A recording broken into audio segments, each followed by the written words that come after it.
Hi, everyone. Welcome back to Unveiling Islam. I'm David Wood here with Brother Rashid. Brother Rashid, we've talked about what the Quran says about Christians. Yes. But in addition to polytheists and a couple of other groups, one of the other biggest groups that's named over and over and again in the Quran is Jews. And we see down to our time quite a bit of hostility towards Jews. What do we find in the Quran? Well, let me start with this. The most hated race minority that I studied in Islamic history are Jews. If you wanted to be really mad at somebody in Morocco, just name him a Jew. That's how I grew up. When you read the Quran, we start with the Fatiha, the opening in our prayers. We have to do it in every prayer. Your prayer is not accepted unless you do the opening chapter, which is chapter number 1 in the Quran. All scholars that I read for them, they say the opening chapter is referring to Jews and Christians. The Christians went astray, the Jews are the cursed ones. So we repeat it, imagine 17 times a day. I'm reminding myself that the most cursed ones are Jews, the ones who went astray are Christians. So this is recited over and over again in prayers. Over and over. This is brainwashing. And this is one of the most disturbing things about this. So you're pointing out, and it's, if you hear what's being said, and even if you hear it being translated, like if you're a Christian or a Jew and you hear this, you don't know what they're referring to when it says those who went astray and those who are cursed. Yes. They understand these are talking about Jews and Christians. Yes. One of the most disturbing things I find about that is there are Christians who invite Muslims to recite these their things churches for interfaith activities, and then Muslims show them how to recite this prayer, and you'll have Christians reciting prayers not knowing that they're calling themselves the ones who are led astray and that they're actually cursing Jews. Ignorance kills, David. They are just ignorant. I wouldn't do that because I grew up knowing what it means. And my dad, when he explained it to me, he said, we're talking about Jews and Christians. If anybody want to change the meaning nowadays because it's exposed, that's their problem. But through history, that was the meaning. And take it now into a global scale. We hated the West and we hated Israel.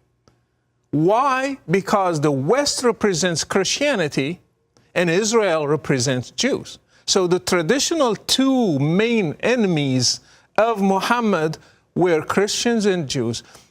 Just look now. China tortures Muslims. Do you see any embassy being invaded or burned? Because Muhammad never talked about Hindus or Buddhists or anything. So they are not a priority. And so, just to be clear, I mean, they are taking Muslims, putting them in camps, yes, sometimes torturing them, and you rarely hear even a peep. Imagine if America is doing that. Mm-hmm. Imagine if Israel is doing that. So it's the religion messed up our societies, made them hate the West and hate Israel just because of religious things. It's not because of what they are doing. Those are two different things. So let's talk about, for example, the Jews. The Jews in 582, Surah Al-Ma'idah, you will surely find the most intense of the people in animosity toward the believers, the Jews, and those who associate others with Allah. The Jews are the biggest enemies, the Quran claiming. And since Muhammad, Muslims, they do not say it has a context, it belongs then, and it has nothing to do with people nowadays. No. It's true back in the days, it's true today, and it's going to be true tomorrow. Yeah, because, I mean, Muhammad also said that the end will not come until you fight the Jews to such an extent that you're killing them so much that they're running and they're hiding behind rocks and trees, and then the rocks and trees are going to call out and say, hey, there's a Jew behind me, come get him. Yes. And also, I mean, don't get me wrong, in other verses you find Muhammad talking about them in the Quran as the children of Israel. That's when he was happy with them. Mm-hmm. So when he was happy, he called them the children of Israel. And he said, I preferred you over the worlds. But when he was mad at them, he didn't call them children of Israel anymore, Jews. Until today, the word Jew is an insult. It's not really something referring to a race. It's an insult. Calling somebody a Jew is an insult in the Muslim world. Which means that whatever Muhammad did, it stayed in our society and continues until today. Mm-hmm. And let me just, so you just read Surah 5, verse 82. Yes. And, you pointed out that this is what the Quran is saying about Jews, and Muslims will come up with some sort of defense of this, but I would encourage Muslims to just think if someone were saying this about them, right? In other words, so the Quran says, strongest among men in enmity to the believers wilt thou find the Jews and the pagans. Yeah. Just imagine some American leader, some president of the United States coming out and saying, our biggest enemies are Muslims and pagans. Oh my goodness. They would not accept any sort of explanation. They would not say that's fine at all. They would condemn that and say, how can you issue this statement like this, just condemning an entire group? And it's like, wait, that's exactly what your God does with the Jews. Imagine a pastor today in a church saying on TV, do not take Muslims as friends. And you're referring to Surah 5, verse 51, where Allah says not to take Jews and Christians as friends. Yes. That would be international news for the next 2 weeks. Imagine if I say today in this show, do not take the Sunnah or the Shiite as a friend or as friends. Mm-hmm. Tomorrow Brother Rashid is preaching hatred. Mm-hmm. Hate speech. Mm-hmm. Hate speech. And I will be blocked on Facebook, on Twitter, on everything. But it's fine if it's in the Quran. Yeah, you can read it. You can worship God through this, to worship Allah, and He will be pleased with you. Mm-hmm. And you can't say a thing against it. Mm-hmm. So early on, Jews and Christians are regarded as like authoritative in matters of religion, to such an extent that Allah tells Muhammad he can confirm his revelations by going to Jews and Christians. And over and over again in the Quran, Surah 2, for instance, over and over again, Allah tells Muhammad to say to the Jews, hey, I'm confirming what you have, so you confirm what I have. So he's appealing to the Jew. He's almost begging the Jews to confirm him as a prophet. Yes. And what happens is they reject him. And so then the messages turned against them. Yeah, that's when the messages change and things suddenly start getting much harsher towards Jews. And through history, Jews and Christians were persecuted in the Muslim world because of these verses. Muhammad said, I will kick them out of the Arabic Peninsula. I will leave only one religion. That's Sahih Muslim, one of their best sources. He will expel the Jews and Christians from the Arabian Peninsula and not leave any but Muslims, even though Jews and Christians were there before him. Yeah, and Omar executed that promise. He did it when he became caliph. Since then, Christians and Jews are hated, but more Jews are hated than Christians. I have to mention that. Much more hatred towards Jews than Christians. In Muslim countries, they were kicked out. You will not find now Jews in Egypt. You will find few hundreds in Morocco, and not in Tunisia, not in Algeria, not in Iraq, not in all these places. Why? Some people will say, well, just because Israel was made, Israel just was 1948. Let's read through history. In Morocco, they used to put a pig and a monkey on their shoulders. They were not allowed to walk with shoes. They were segregated in their own places because they are not allowed to be among Muslims. They are not allowed to ride a horse And if they see a Muslim, they have to give them the way. They should not walk while a Muslim is walking. And we ignore, and this is in Muslim sources, not me creating them. Problem, people do not read.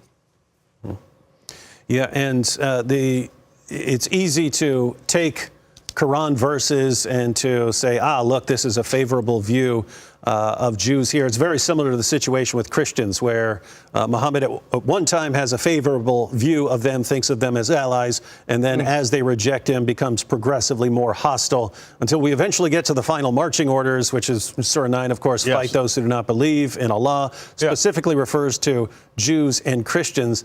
Very interesting that the reason given for violently subjugating Jews, because Muslims would have said, "Wait, what are you talking about? I thought the people of the book were good and they're on our side."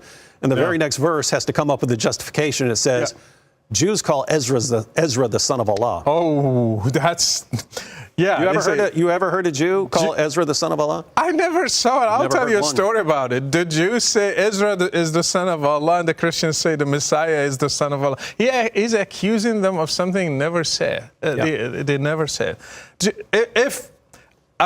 Even Ezra is a translation of Uzair. So it doesn't say really in the Arabic Ezra. So who's this Uzair? They just assumed he was Ezra. Why they will call just Ezra, not the other ones? That's one thing. Second, when I went to Israel, I found a grave named Ezra. And guess who is making that place holy? Not the Jews, Muslims. And when I took pictures of it, I posted it, the people in Iraq, they got mad. They said, no, Ezra is here. So they have another tomb that is holy in Iraq and belongs to Ezra. And Syrians got mad. They say, no, he's here. So they have 3 or 4 tombs for Ezra. Guess what? It's just holy among Muslims, not Jews. And so, and by the way, there are Muslims who try to explain this, saying maybe there was some group at his time who taught this. Does not work because, it doesn't work. I mean, one, show us the group, because we have no record of any such group.